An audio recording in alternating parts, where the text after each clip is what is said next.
नमस्कार, फाइटर समाचार में आपका स्वागत है। पेश आज 23 दिसंबर शाम 7 बजे राजस्थान की खास खबरें।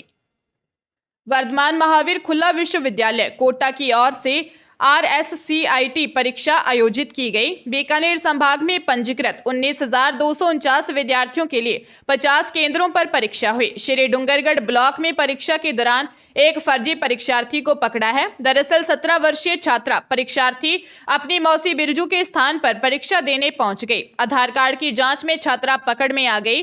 केंद्र अधीक्षक की ओर से पूछताछ में फर्जी परीक्षार्थियों ने बताया कि वह अपनी मौसी के साथ परीक्षा देने आई थी। मौसी 2 दिन के लिए गांव गई है। फर्जी परीक्षार्थी ने मौसी का नाम बिरजू श्री डूंगरगढ़ निवासी बताया।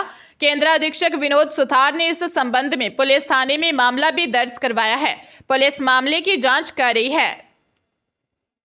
संध्या थिएटर के बाहर भगदड़ में हुई महिला की मौत के मामले के बीच पुष्पा एक्टर अल्लू अर्जुन के घर पर तोड़फोड़ की गई है। मामले में उस्मानिया यूनिवर्सिटी ज्वाइंट एक्शन कमेटी के 6 सदस्यों के खिलाफ मामला दर्ज किया गया है। डीसीपी वेस्ट जोन हैदराबाद ने कहा कि आरोपियों के खिलाफ कड़ी कार्रवाई शुरू कर दी गई है। दरअसल कुछ लोग नारे लगाते हुए और तख्तियां लेकर पुष्पा एक्टर के आवास के बाहर पहुंचे और नारेबाजी शुरू कर दी। प्रदर्शनकारियों में से एक ने परिसर में चढ़कर टमाटर फेंकना शुरू कर दिया। प्रदर्शनकारियों ने सुरक्षा कर्मचारियों के साथ भी मारपीट की।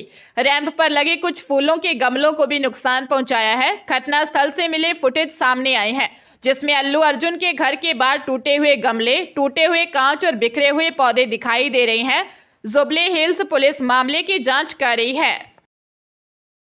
जयपुर पुलिस ने शादी कर युवकों को लूटने वाली महिला को गिरफ्तार किया है। महिला ने मैरिज ऐप या मैट्रिमोनियल साइट के जरिए झौटवाड़ा निवासी नामी ज्वेलर से शादी की थी। महिला ने झौटवाड़ा निवासी ज्वेलर पति के खिलाफ भी अननेचुरल संबंध बनाने और पूरे परिवार के खिलाफ रेप की रिपोर्ट दर्ज करवा दी और शादी के बाद घर से 36,50,000 के गहने और कैश लेकर भाग गई थी। फिर देहरादून में ज्वेलर पति और उसके परिवार के खिलाफ केस दर्ज करवा ब्लैकमेल करने लगी। मुरलीपुरा थाना पुलिस की टीम ने उत्तराखंड में दबिश देकर उसे पकड़ लिया। पुलिस जांच में पता लगा कि महिला पहले भी एक बिजनेसमैन और सॉफ्टवेयर इंजीनियर से शादी का रुपए वसूल चुकी है। आरोपी महिला तीनों से अब तक 1,21,00,000 रुपए वसूलने के साथ ही 2 को जेल भी पहुंचा चुकी है। पुलिस पूछताछ में इसी तरह के अन्य मामलों के खुलासे की संभावना जताई जा रही है। यूपी के पीलीभीत में एसटीएफ और पंजाब पुलिस के संयुक्त ऑपरेशन में बड़ी सफलता मिली है। टीम ने घेराबंदी करके 3 खालिस्तानी आतंकवादियों का एनकाउंटर कर मार गिराया। मारे गए सभी आतंकी खालिस्तानी कमांडो फोर्स के बताए जा रहे हैं। तीनों ने पंजाब के गुरदासपुर जिले में पुलिस चौकी पर ग्रेनेड से हमला किया था।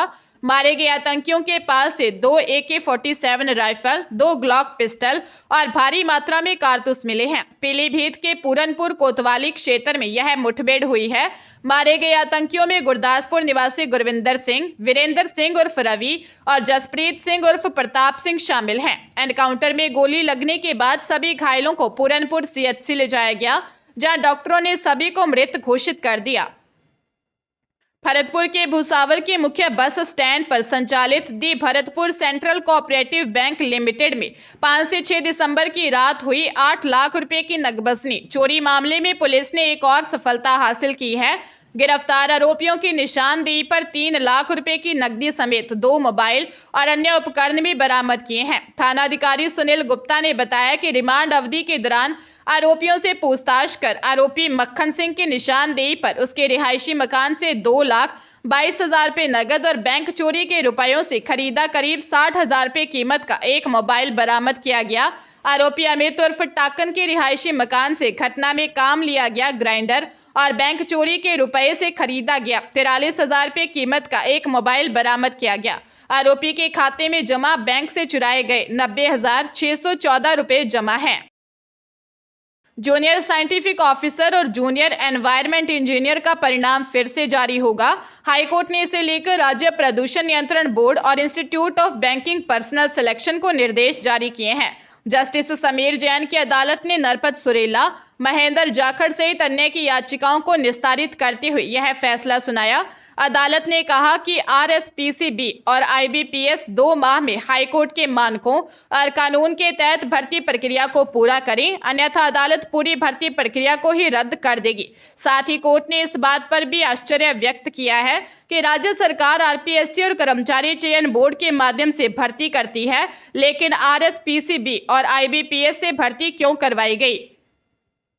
हरियाणा के फतेहाबाद में पिता ने अपने 17 साल के बेटे की हत्या कर दी। वारदात के बाद आरोपी ने रोते हुए पत्नी से कहा कि उसने रात को बहुत ज्यादा शराब पी ली थी और बेटे को मार डाला। सूचना मिलते ही सदर थाना अधिकारी कुलदीप सिंह जाप्ते सहित मौके पर पहुंचे। जानकारी के अनुसार गांव सदलपुर निवासी सुरजीत का बेटा परमजीत अपने ननिहाल भूथन कला में आया था। वह रात को मामा जिले सिंह की ढाणी में सो रहा था। देर रात उसका पिता सुरजीत शराब पीकर वहां आ गया। उसने चारपाई पर सो रहे बेटे की हत्या कर दी। परमजीत के परिजन सुबह कमरे में पहुंचे तो वह मृत हालत में मिला। पास में दूसरी चारपाई पर युवक का पिता सुरजीत भी सो रहा था। एसएचओ कुलदीप ने बताया कि पुलिस की छानबीन चल रही है। मृतक की मां की शिकायत पर पुलिस ने आरोपी पिता के खिलाफ हत्या का मामला दर्ज कर लिया है। नेता प्रतिपक्ष टीकाराम जूली ने कहा, जो व्यक्ति अपने पिता के हत्यारों को माफ कर सकता है वो क्या किसी को धक्का मार सकता है क्या? जो मजदूरों की आवाज उठाता है वो धक्का दे सकता है क्या?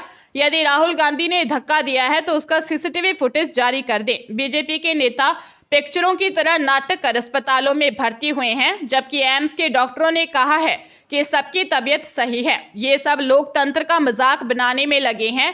ये देश में आतंक करने में लगे हैं। हिंदू मुस्लिम का माहौल बनाने में लगे हैं।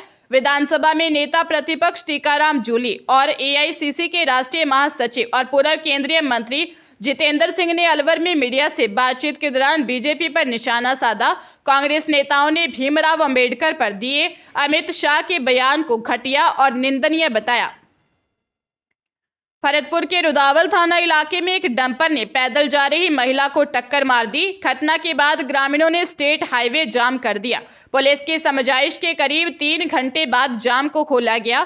3 घंटे तक बयाना स्टेट हाईवे पर जाम रहा। इस दौरान वाहनों की लंबी लंबी कतारें लग गई। सूचना मिलते ही रुदावल थाना पुलिस मौके पर पहुंची, जिसके बाद ग्रामीणों से समझाइश की गई। थाना अधिकारी नरेंद्र सिंह राजावत ने बताया कि एक तेज रफ्तार गाड़ी ने जरीला गांव के पास एक महिला को कुचल दिया।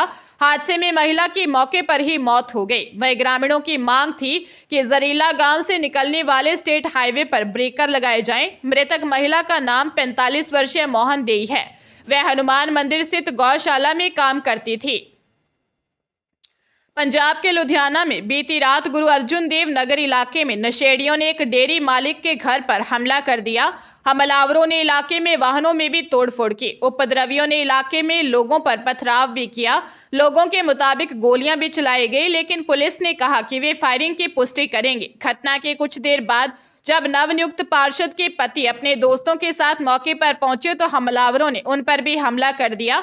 गली में खड़े लोगों के वाहनों में भी तोड़फोड़ की गई। लोगों ने तुरंत थाना डिवीजन 7 पुलिस को सूचना दी। पुलिस मौके पर पहुंची और जांच शुरू की। हरजीत कौर ने बताया कि देर रात 2 पक्षों में मारपीट हो रही थी। एक पक्ष का युवक बचने के लिए उसके घर में घुस गया। हमलावरों ने उसके घर में घुसकर हमला कर दिया। पुलिस ने इलाके में लगे सीसीटीवी कैमरों की फुटेज कब्जे में ले ली है और मामले की जांच की जा रही है। राजधानी जयपुर में पड़ोसी युवक द्वारा नाबालिग लड़की से रेप का मामला सामने आया है। बहला फुसलाकर आरोपी पड़ोसी उसका किडनैप कर अपने घर ले गया।